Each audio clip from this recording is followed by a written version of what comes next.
Bundan 5000 yıl kadar önceydi.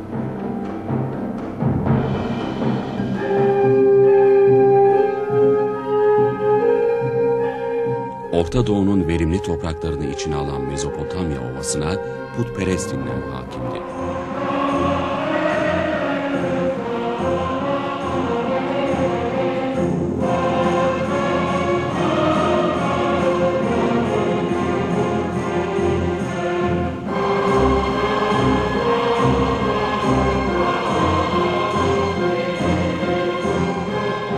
Bu putperest dinler, evrenin ve canlıların kökeni hakkında bazı batıl inançlar ve efsaneler üretmişti. İşte bu efsanelerin biri evrim fikriydi. Sümerlerden kalan Enuma Elish adlı yazıtta anlatıldığına göre canlılık önce suyun içinden kendi kendine doğmuş, sonra da canlı türleri birbirlerinden evrimleşmişti. Evrim efsanesi daha sonra bir başka putperest medeniyet olan eski Yunan'da hayat sahası bulundu. O devirde kendilerine materyalist denen bazı filozoflar sadece maddenin varlığını kabul ediyor, maddeyi yegane varlık sayıyorlardı. Sümerlerden miras kalan evrim efsanesine ise canlıların nasıl oluştuğunu açıklamak niyetiyle başvurdular.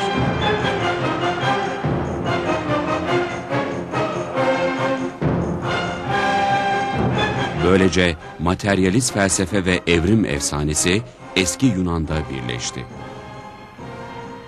Oradan da Roma kültürüne taşındı.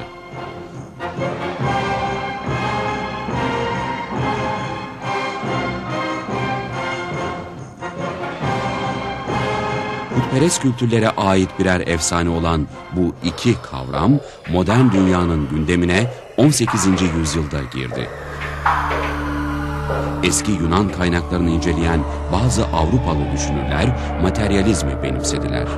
Bu düşünürlerin ortak yönü din aleyhtarı olmalarıydı. Ünlü materyalist Baron d'Holbach'ın Doğanın Sistemi adlı kitabı ateizmin temel kaynağı sayılıyordu. Bu atmosfer içinde evrim teorisini ilk kez detaylı olarak ele alan kişi Fransız biyolog Jean-Baptiste Lamarck oldu. Lamarck, geçersizliği sonradan anlaşılacak olan teorisinde tüm canlıların yaşamları boyunca ufak değişimlerle birbirlerinden evrimleştiklerini öne sürmüştü. Lamarck'ın iddiasını biraz daha farklı bir biçimde tekrarlayan kişi ise Charles Darwin'di.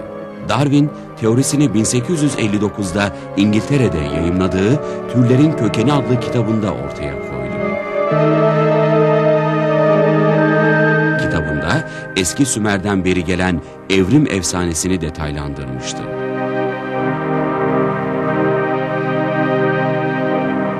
Tüm canlı türlerinin suyun içinden tesadüfen doğan ortak bir atadan geldiğini ve yine tesadüfen gerçekleşen küçük değişimlerle birbirlerinden farklılaştığını iddia ediyordu.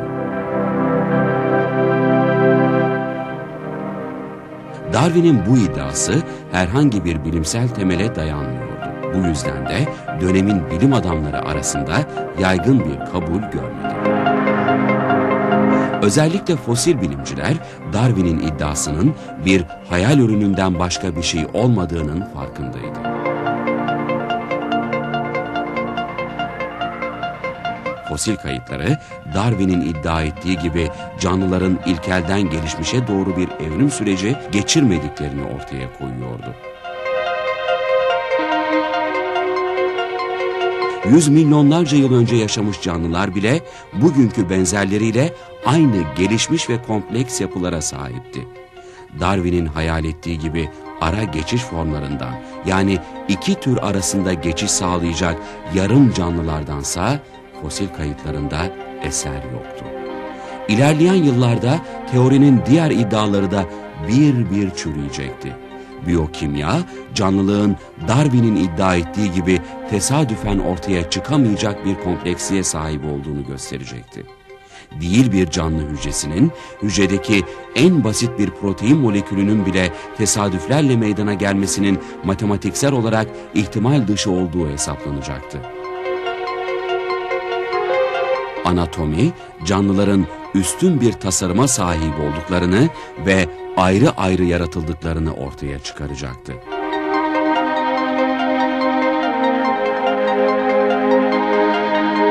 Kısacası Darwin'in teorisinin bilimsel bir dayanağı yoktu. Ama teori kendine siyasi dayanaklar bulmakta gecikmedi. Çünkü Darwin bu teoriyle birlikte 19. yüzyılın hakim güçlerine bulunmaz bir fikri temel sağlamış oluyordu.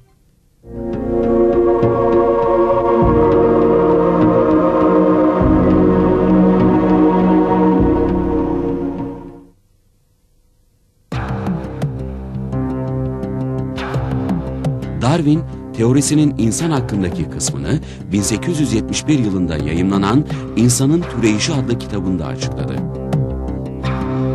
Bu kitapta insanın maymunlarla ortak bir atadan geldiğini öne sürüyordu. Darwin bu iddiasını destekleyebilecek hiçbir delil gösterememiş, sadece bir takım hayali varsayımlar üretmişti. Ancak Darwin'in ilginç bir düşüncesi vardı. Ona göre bazı ırklar diğer insanlara göre daha çok evrimleşmiş ve ilerlemişlerdi. Bazı ırklarsa neredeyse hala maymunlarla aynı düzeydeydi. Darwin'in teorisinin ikinci bir önemli yönü daha vardı. Darwin, canlıların ve insanların gelişimini yaşam mücadelesi kavramına dayandırıyordu. Ona göre doğada acımasız bir yaşam mücadelesi, daimi bir çatışma vardı. Güçlüler her zaman güçsüzleri alt ediyor ve gelişme de bu sayede mümkün oluyordu. Darwin, bu yaşam mücadelesi kavramının insan ırkları arasında da geçerli olduğunu öne sürdü. Türlerin Kökeni kitabına koyduğu alt başlık bile onun insanlığa ırkçı bir açıdan baktığını gösteriyordu. Türlerin kökeni, doğa seleksiyon ve yaşam mücadelesinde kayırılmış ırkların korunması yoluyla. Darwin'e göre kayırılmış ırklar Avrupalı beyaz adamdı. Asyalı ya da Afrikalı ırklarsa yaşam mücadelesinde geri kalmışlardı. Darwin daha da ileri gidiyor ve bu ırkların bu mücadeleyi tamamen kaybedip yok olacaklarını ileri sürüyordu.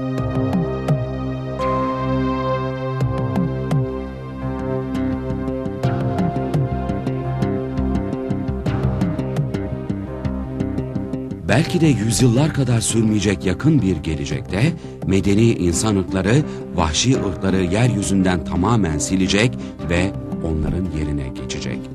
Öte yandan insansı maymunlar da kuşkusuz elimine edilecekler. Bu kehanetlerinden de anlaşıldığı gibi Darwin tam bir ırkçıydı. Avrupalı beyaz adamın dünyanın diğer ırklarından üstün olduğunu ve onları zaman içinde köleleştirip yok edeceğini düşünüyordu.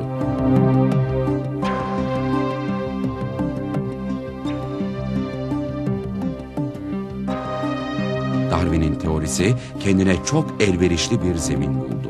Çünkü o dönemde Avrupalı beyaz adam tam da böyle bir teorinin kendi suçlarını meşrulaştırmasını bekliyordu.